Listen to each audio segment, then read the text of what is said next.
좋아요와 구독하기, 알림 설정은 사랑입니다.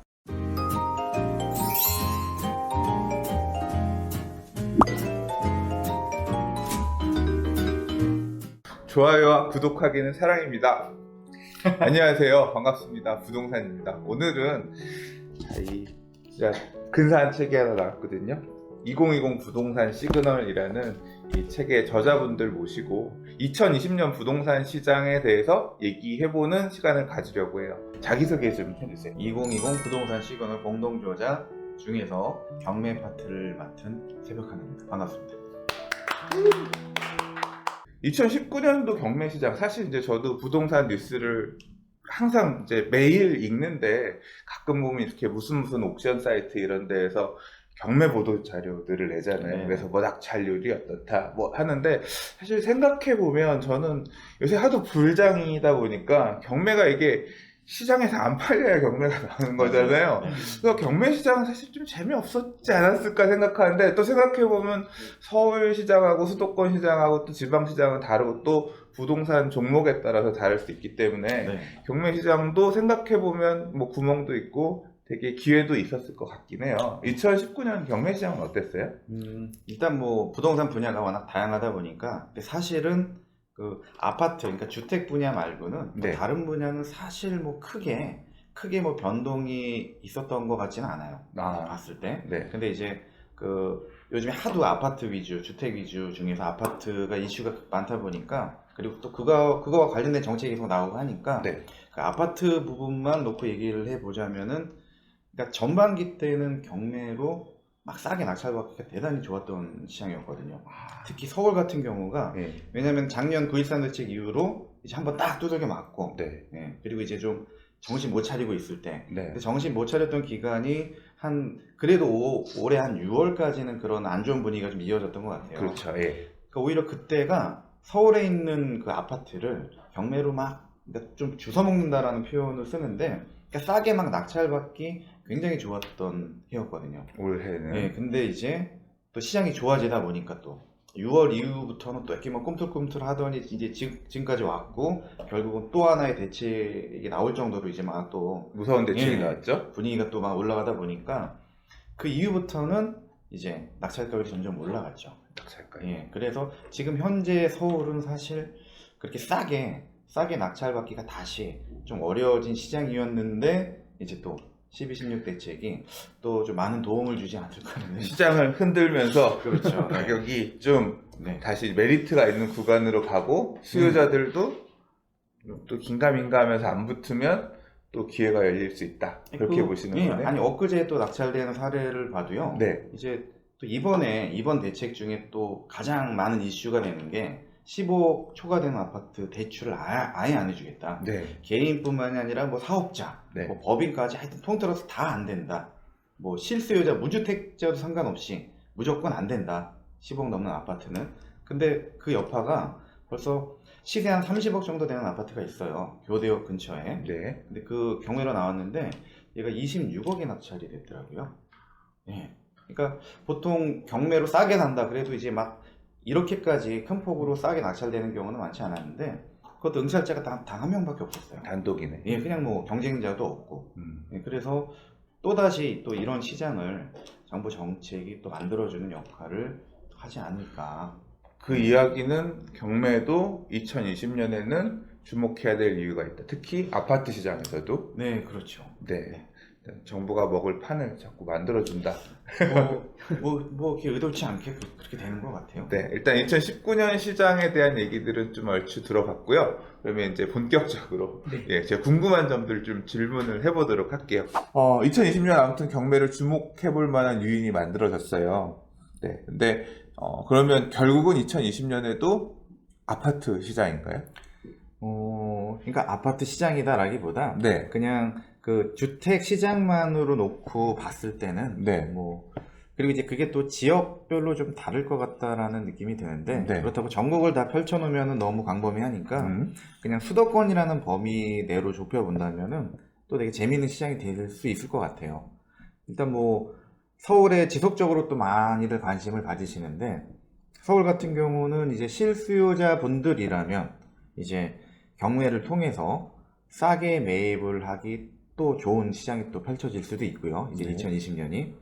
그리고 이제 서울 이외에 그 밖에 뭐 경기도라든지 또 인천까지 포함해서 이제 그렇게 얘기를 하자면은 사실 그 이번 대책 그 12.16 대책과 별다르게 연관이 없지 않을까라는 생각이 들어요. 그러니까 이번 12.16 부동산 대책 자체가 뭐 15억 초과 뭐 이런 식으로 고가주택 또는 뭐 9억 초과의 대출을 좀 제한한다든가 15억 초과 대출을 아예 막는다거나 이런 얘기니까 그거랑 상관없는 지역들은 또 대책하고 상관없이 움직일 가능성이 있다. 네, 그러니까 어찌 보면 좀 다행스럽다라고 생각할 수 있는 게 이제 뭐 투자자건 실수요자건 어쨌건 시장이 너무 급작스럽게 움직이는 거는 누구한테나 다 안 좋거든요. 특히 정부한테는 더 안 좋고 이제 그러다 보니까 또 적절한 시기에 이제 부동산 대책을 발표를 한 것 같은데 사실 이번 정책이 얼마나 효과가 있을지 모르겠어요. 물론 효과가 없진 않겠지만은 뭐 예전에 파리 대책이라든지 9.13 대책이라든지 그런 거에는 전혀 비할 바가 아닌 것 같다는 생각이 좀 들고 그렇게 세지 않다.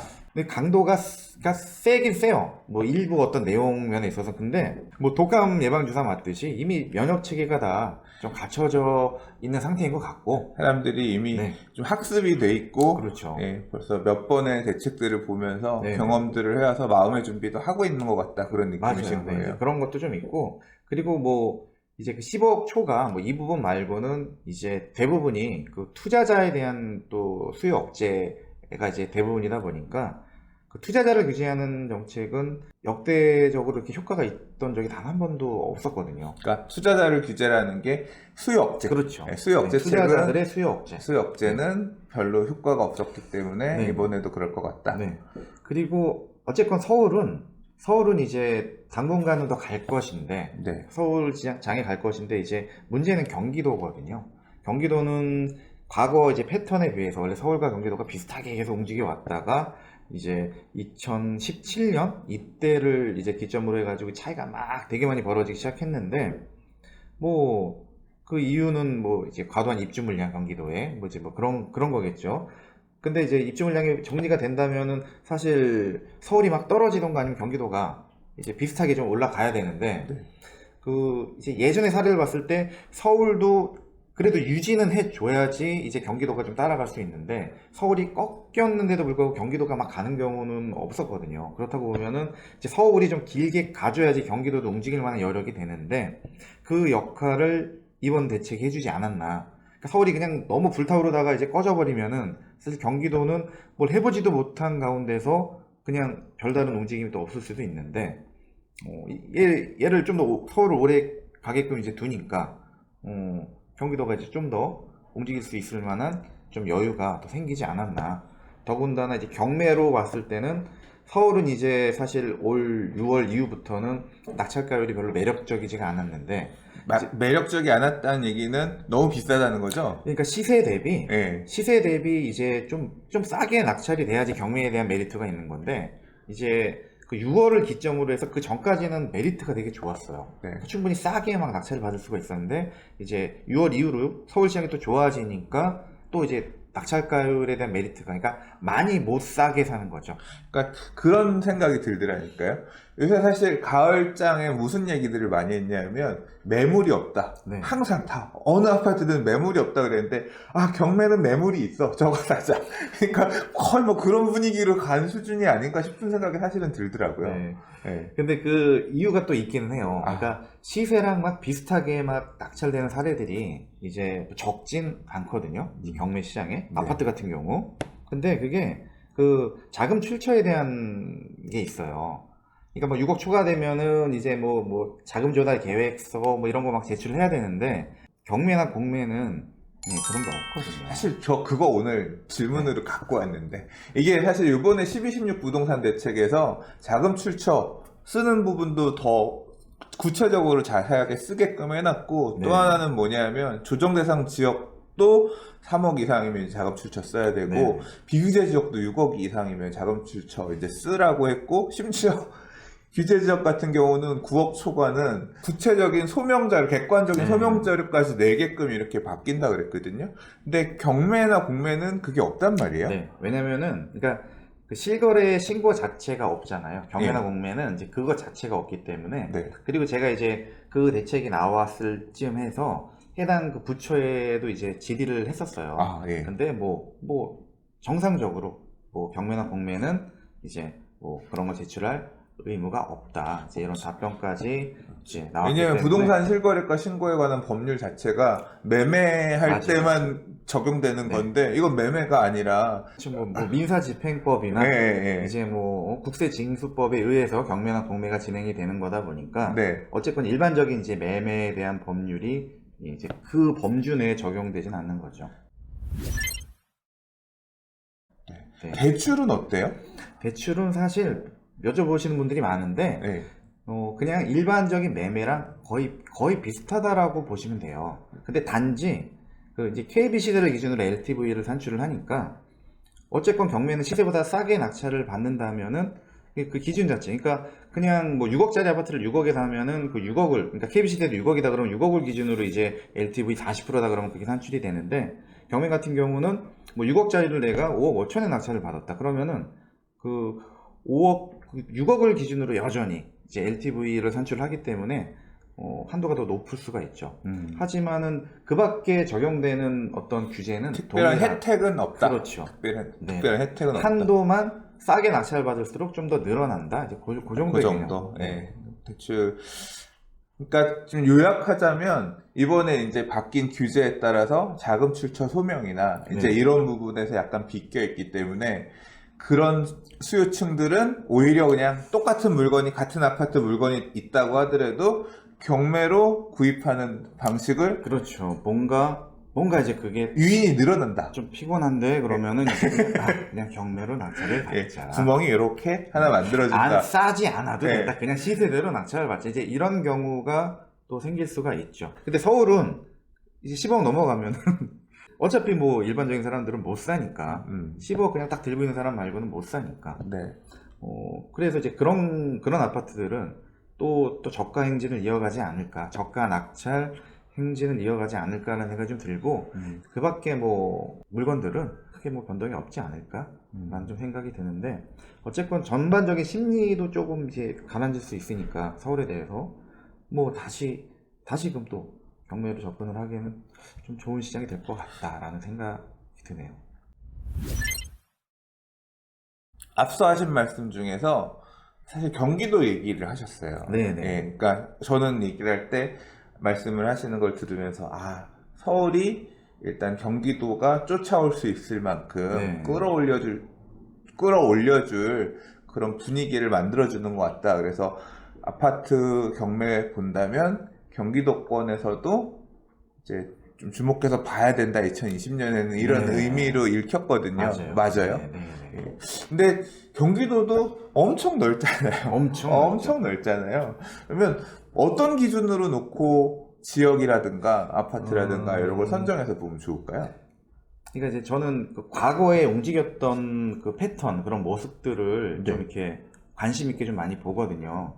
근데 이제 서울도 마찬가지로 25개 구 중에서 야 서울이 올라 그러면은 동시에 다 오르는 게 아니라 어떤 시차를 두고서 뭐 예를 들어서 뭐 이제 뭐 강남권이 먼저 움직이고 뭐 그 다음에 강남권 이외 그러니까 뭐 마용성 동이라든지 뭐 그런 쪽이 움직이고 또 그 이외에 나머지 지역, 나머지 구들이 움직이는 모습을 이제 보여왔었거든요. 보통 갭매우기, 순환매라고 그렇죠. 보통 맞아요. 얘기하죠. 네네. 네. 그러니까 딱 그런 형태인데 뭐 예컨대 뭐 강남과 뭐 의정부 같은 경우는 거의 한 2년 가까운 시차를 두고 또 움직였던 이제 예전의 모습들이 있었거든요. 서울이 올라가고 2년 뒤에 의정부가 쫓아 올라가는 그렇죠. 그런 그러니까 강남이 형태인가요? 야 가자 그러고 가고서 네. 그러니까 2년까지는 한 1년 8개월, 1년 7, 8개월 정도 후에 예.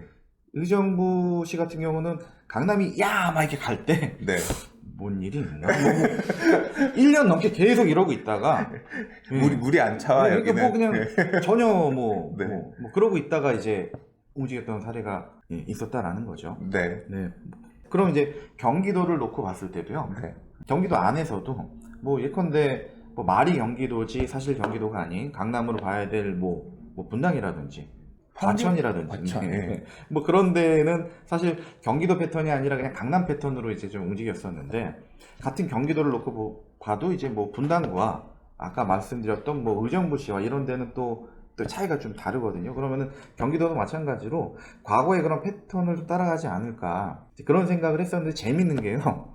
수원 같은 경우 수원은 이제 영통구가 보통 먼저 올랐거든요. 과거에도. 근데 이번에는 화성의 그 동탄의 수많은 물량 아직도 지금 계속 동탄 입주 물량이, 이신도시 입주 예. 쏟아지고 있고 해서 그 바로 이제 뭐 위에 있는 데가 이제 영통구다 보니까 야, 이 입주 물량에 영향을 받지 않을까. 그래서 움직임이 과거처럼 이렇게 빠르지 않을까라고 했는데 뭐 보기 좋게 그냥 지금 영통구 먼저 또 막 오르고 있는 움직임을 보이다 보니까 저는 그 과거 패턴이 되게 중요하다는 생각이 들더라고요. 그렇다면은 향후에 경기도가 움직인다면은 예전의 그런 패턴, 특별히 어떤 다른 강력한 변수가 있지 않는 한 그 순서대로 움직일 가능성이 크지 않을까 하는 생각이 좀 들더라고요.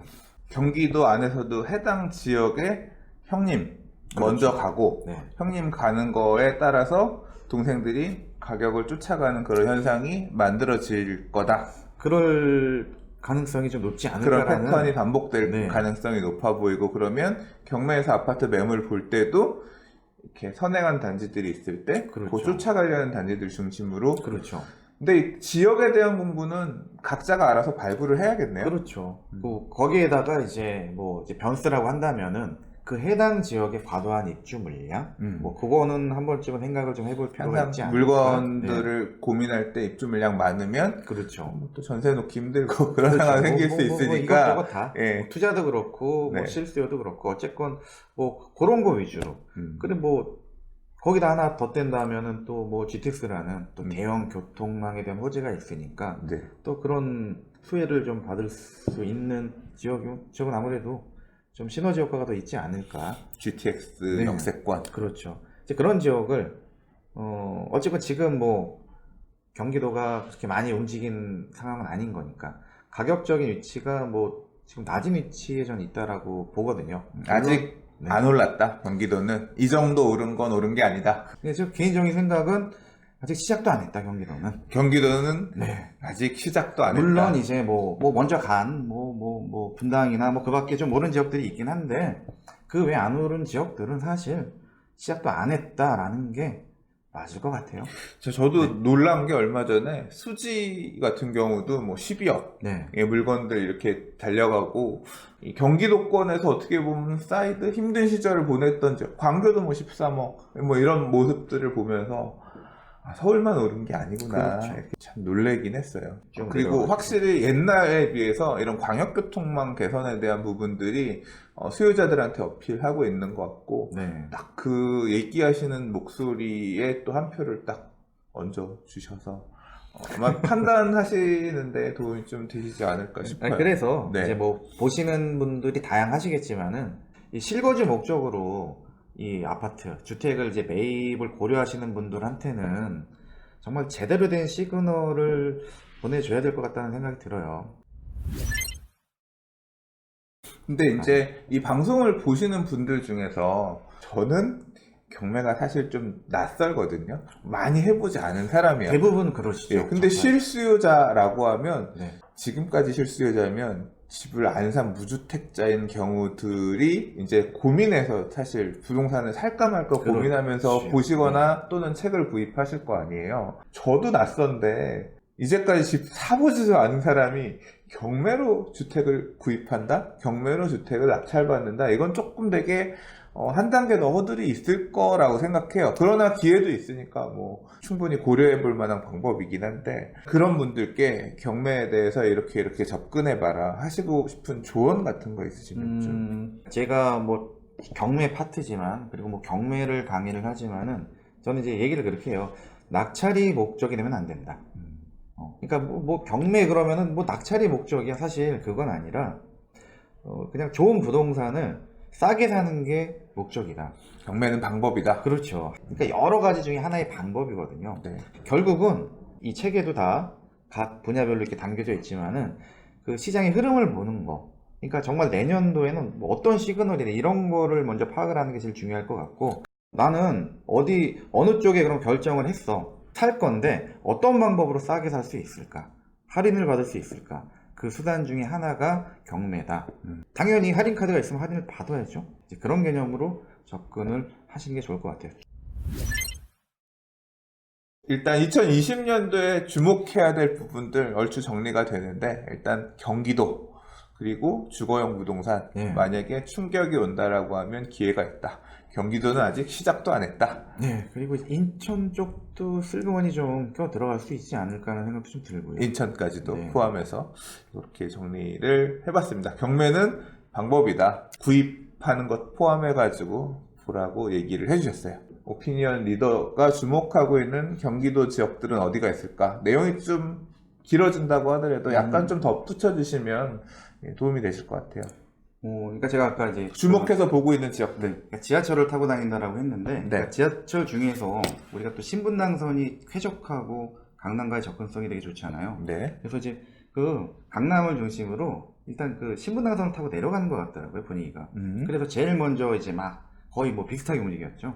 뭐 판교, 분당 뭐 이런 지역들. 그리고 그러니까 신분당선을 타고 움직였던 것처럼 네. 강남이라고 하는 주요 업무지구 접근성을 바라본 그렇죠. 네. 주요 업무지구와 철도 교통을 통해 연결되는 네. 경기 남부권을 생각할 수 있겠네요. 그리고 이제 실거주 목적으로 저한테 이제 그 물어보시는 분들도 제법 계시는데, 용인 같은 경우도요, 지금 수지 외에는 별로 움직임이 없고, 그리고 수지조차도 사실 이렇게 큰 움직임, 그러니까 다른 데 비하면 그렇게 움직임이 크지 않다라는 생각이 좀 들고요.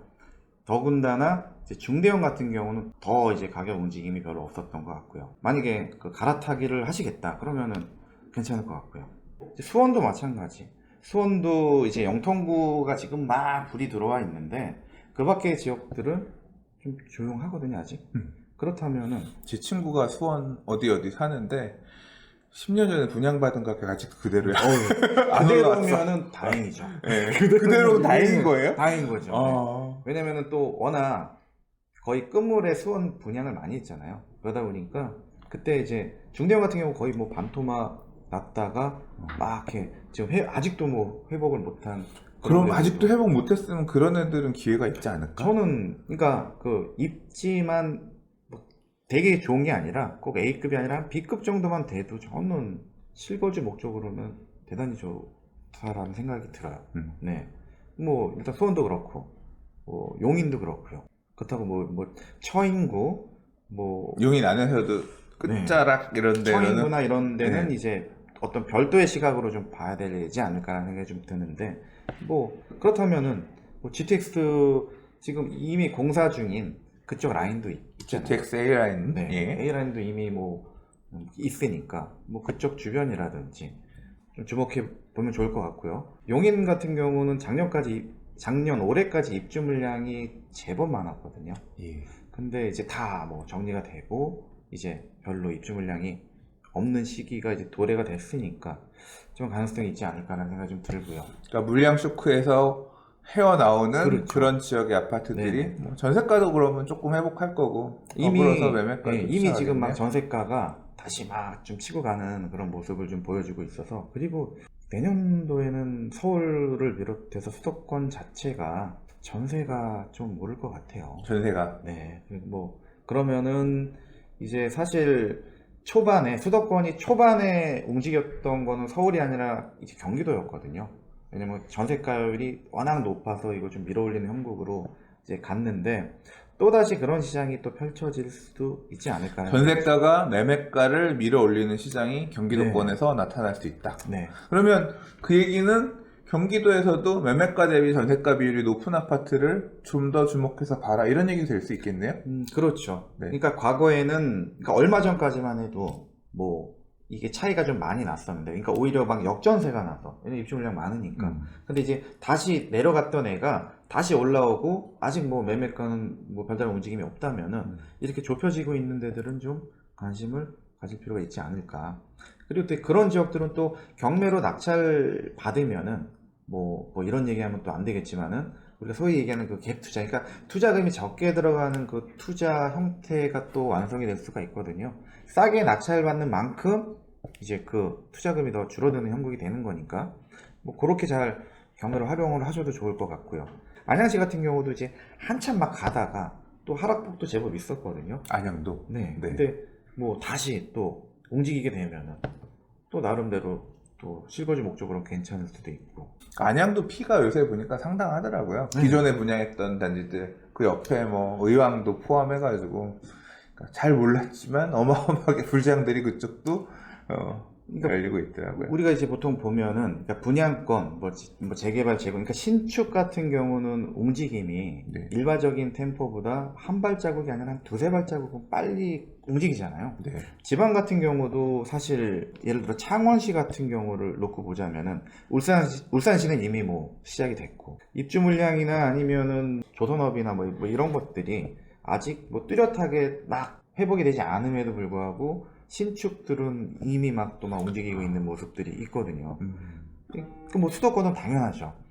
그래서 이제 안양 같은 경우도 그러니까 보통 이 수도권도 지금 신축 위주로만 막 움직임이 보이지 구축들은 아직 네, 안 쫓아왔다. 주목을 못 받고 있는데 그래서 그냥 일반적으로 보시는 분들은 그렇게 생각을 하실 수 있어요. 아, 신축만 오르는 거구나. 신축만 오를 거니까 구축은 위험하겠구나라는 생각이 들 수도 있는데 과거에는 신축이 움직이고 나서 그 다음에 구축이 움직였단 말이죠. 당연히 구축도 일정 비율대로 좀 움직이지 않을까라는 게 생각이고요. 당연히 신축을 가고 싶은데 돈이 문제죠. 항상 내 여건에 맞는 아파트를 봐야 되는데 그게 구축이라고 망설이는 분들이 많이 계신 것 같아요. 제 생각으로는 어차피 비율적으로는 비슷하게 움직이지 않을까, 시기적인 문제만 있지 않을까라는 생각이 좀 들고. 그러니까 네. 경기도권에 소외되었던 구축들도 네. 이번 텀에 다시 스포트라이트를 받을 가능성이 있다고 생각한다. 이제 뭐 그렇게 번져 나가는 거죠. 지금 의정부시 같은 경우도 사실 계속 입주 물량이 많긴 한데 또 이제 뭐 GTX라는 강력한 호재거리도 있고 뭐 7호선 뭐 이런 것도 있고 막 하다 보니까 시기적으로 이제 예전엔 좀 늦게 움직였던 데 중에 하나거든요. 뭐 그런 것도 있고. 저는 의정부도 지금 대장이 아직 이제 분양은 했지만 걔네가 입주할 때 시세를 잡아줘야 나머지 애들도 가격이 그렇죠. 정리되겠죠. 네. 이제 그런 현상들 마치 광교가 수원에서 가격 잡아주면서 뭐 화서역 푸르즈 이런 애 쫓아가듯이 그러니까 대장이 서울 안에 뉴타운도 대장이 딱 나와서 가격을 잡아줘야 그 다음에 가격들이 이렇게 딱 서열화되는 모습을 보이거든요. 경기도권도 충분히 네, 시차를 네, 두고. 그런 부분이 있을 것 그리고 같긴 해요. 하물며 동두천시 같은 경우도 이제 잘 모르시는 분들 많으시겠지만 역시 경매하시는 분들은 안 보는 지역이 없군요. 아 근데 왜냐면은요 네. 그 이제 뭐 의정부시라든지 예. 뭐 동두천시라든지 뭐 양주시라든지 이런 데는 어쨌건 뭐 그들 중에서는 의정부가 제일 대장이거든요. 어쨌건 그뭐 움직이면은 아마 그 순차적으로 움직임이 있을 거는 같은데 네. 아직까지 뭐 좀 시간이 좀 남아 있는 듯한 그렇기는 해요. 근데 우리가 또 한 번쯤 생각해 봐야 될 게요. 그 과거에 지금 뭐 의정부시를 투기적으로 지정을 하겠다 그러면 미친 거죠. 정신 나간 거죠. 근데 과거에는 의정부시가 투기지역이었거든요. 뭐 다 네. 수도권 전역이 투기지역 투기가요 지금. 맞아요. 하다못해 그러니까 동두천시까지도 과거엔 투기지역이었다. 괜히 지정을 한 게 아니라 나중에는 거의 2배 이상이 갑자기 막 시세가 오르다 보니까 이제 뭐 장의 끝으로 갈수록 소외되었던 지역들도 네. 가격들이 급등하는 현상들을 과거엔 보여왔었다. 근데 진짜 몇 년 안에 어차피 지금 굳이 이걸 나누자면은 이제 서울이 과거에는 10년 동안 상승을 했는데 1차 상승기 그리고 이제 중간에 잠깐 쉬었다가 또 2차 상승기 그리고 이제 꺾였는데 재밌는 건 이번 장도 그런 것 같아요. 이제 9.13 전이 1차 상승기. 그리고 9.13 이후 이제 2차가 시작이 돼서 진행 중이고 네. 근데 이제 과거에 수도권 전역이 다 투기적으로 지정이 됐던 시기가 그 2차 상승기 거의 끝물 쪽이어서 네. 그때 평택으로 집 사러 가고 그랬어요 사람들. 인천으로도 가고. 맞아요. 이제 그러면서 이제 그 지역들이 급등하니까 그랬는데 이제 그 상승의 끝에는 사실 장기 하락이 왔잖아요. 그래서 예. 근데 이제 그렇게 끝까지 있다가 그렇게 막 2배 이상 오른 그런 정말 수도권 외곽 지역들은요 그 이후에 하락폭도 별로 없었어요. 네. 그러니까 그냥 주목만 못 받았지. 그러니까 외면 받고 있다가 결국은 얘네들이 막 투자 심리 때문에 오르는 지역들은 아닌 거잖아요. 그러면은 결국 그냥 지 가치를 그냥 인정을 받고서 아예 안 떨어진 건 아니었지만은 예를 들어서 1억 하던 애가 2억까지 갑자기 올랐다가 떨어져 봤자 뭐 한 1억 7, 8천 정도? 이제 과거에 그런 모습을 상승분의 일부를 반납하는 모습이었다. 그렇죠. 이제 그렇게 본다면은 경매 파트다 보니까 아직 충분히 뭐 내 집 마련도 그렇고요. 투자도 그렇고 뭐 수도권만 놓고 봐도 꽤 많이 있지 않을까 하는 생각이 좀 들어요. 정리를 하자면 2차 상승기가 이제 9.13 대책 이후에 시작된 거고, 지난 텀의 과거를 비춰볼 때는 네. 소외받았던 수도권 시장이 투기 지역, 투기과열 지구가 지정될 정도로 가격이 상승한 어떤 패턴을 보여왔기 때문에 이번 텀에도 그 시장의 온기가 소외받았던 지역들까지도 갈 수는 있을 거다. 뭐 그렇다면은 그 지역에 사시는 분들은 이제 뭐 이슈가 내 집 마련인 거잖아요. 네. 그럼 야 내가 집을 사야 돼? 말아야 돼? 손해는 안 볼 것 같다는 생각이 들어요. 지금 들어가도. 네. 그래도 경매 선생님이니까 경매 꼬꼬마 경매 꼬꼬마에게 부동산님 경매 공부하고 싶으시면 이렇게 한번 해보세요. 한번 좀 권해주세요. 이끌어주세요. 간단하게 설명드리자면은 네. 경매 그러면은 이제 그냥 걱정이 두 가지예요. 권리 분석. 야 이거 괜히 낙찰받고 막 임차인 막 뭐 물어주거나 막 등기부에 안 없어지거나 뭐 이러면 어떡해. 그럼 권리 분석적인 문제. 네. 그리고 또 다른 문제는 이제 낙찰을 받았어.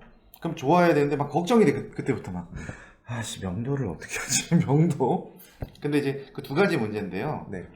일단 권리 분석 같은 경우는 조금만 공부하면은 뭐 우리가 이제 예를 들어 아파트다. 그러면 아파트에 입찰을 하고 싶어. 그러면은 사실 조금만 공부를 하면은 90% 이상의 물건에 입찰을 할 수가 있어요. 깔끔하다 이거죠. 깨끗하죠 보통 다. 네. 그냥 되게 단순하게 네. 그 뭐 제일 위에 있는 애가 등기부상 권리 중에 제일 위에 있는 애가 뭐 근저당이나 가압류 또는 가끔씩 압류도 있는데, 그러니까 이 둘 중에 하나면은요 등기부상 권리 관계는 그냥 다 아무 문제가 없다라고 보면 되고 낙찰 받으면 다 없어진다. 되게 간단하잖아요. 그리고 임차인이 있어. 그러면 임차인이 아까 그 제일 위에 있던 애 있잖아요. 얘가 뭐 근저당이면은 그러니까 이 설정된 날짜보다 이 임차인의 그냥 전입일자를 기준으로 같아도 사실은 문제가 안 돼요. 그러니까 이거보다 더 빨라. 그러면은 이제 이 임차인은 공부를 더 많이 해야 되는 임차인인 거예요. 근데 같거나 늦으면은 이것도 그냥 임차인에 대한 권리도 끝난 거거든요. 그러니까 요 간단한 이 두 가지만 알고 있어도요 진행되고 있는 90% 정도의 물건에 입찰이 가능해요. 너무 겁내지 말고 대부분의 물건들은 조금만 알아도 해결할 수 있는 문제니까 접근해 볼 수 있고, 복잡한 거면 포기하고 10% 일단은 그래요. 그런 마음으로 네. 접근하면 일단 어렵지 않다. 아파트는. 예, 그 내가 사고 싶은 아파트면 그걸 시세보다 좀 싸게 사기 위한 게 목적이지 그 밖에 지금 당장 뭐 특수물건을 난 잘할 그렇죠. 거야 막 이런 건 네. 아닌 거니까. 네.